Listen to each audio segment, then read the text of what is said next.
So, Binance ban update. So, kung matuloy naman talaga ang ban, meron na lang tayong less than 2 months kasi hanggang end of February na lang yung Binance. So, meron tayong dalawang update. So, first update is nakita ko tong article sa Bitpinas. Parang opinion article, editorial article, I think. May sinabi doon na bago maban ang Binance na website dito sa Pilipinas, kailangan daw muna ng court order. So, ang NTC or SEC, kailangan nilang kumuha ng court order sa, I don't know, which court, no? Regional, hindi ako magaling dyan. Basta, kailangan nila ng court order na pinapablock yung Binance. So, if walang court order, hindi mababan yung Binance or hindi mabablock. That's the good news. The bad news is, ang bad news is more of kaming mga content creators na itigil na po ang affiliate program sa Binance. So, kung sino man gusto mag-apply as an affiliate sa Binance, wala na. Naitigil na ang affiliate program dito sa Binance Philippines, sa local.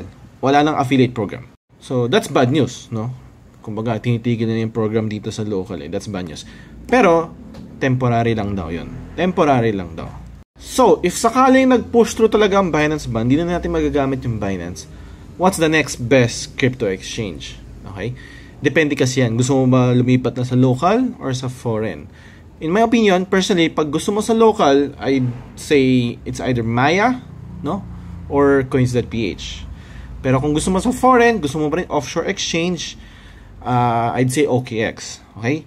Ako ginagamit ko na ngayon yung OKX, no? Medyo nag-wind down na ako sa Binance and nag-wind up na ako sa OKX. Pero pwede ka man pumili ng iba pang exchange, offshore exchange. Like we have Bitget, Bybit, BingX, Mexigate, ayun, ang dami pa, no?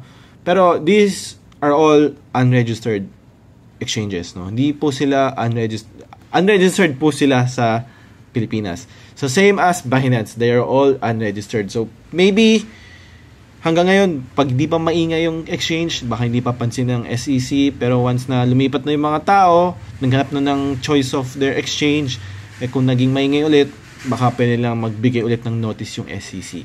But for now, no, Binance lang ang nasa notice for end of February, pati mga iba pang mga forex na exchange. So, ako personally, bakit ko pinili yung OKX? It's because lahat ng mga features na makikita mo sa Binance, it's already there, no? Meron din P2P, futures, earn, hodl, sorry sa mga notifications.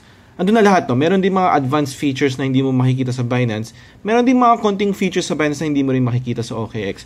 Pero in terms of transitioning from Binance to OKX, magiging familiar ka sa lahat, no?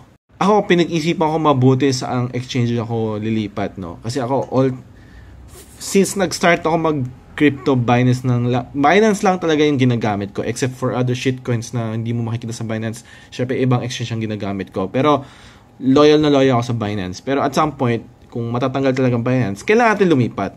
And naghanap ako talaga ng mga, nag-research talaga ako ng mga magagandang exchange and napili ko is yung OKX.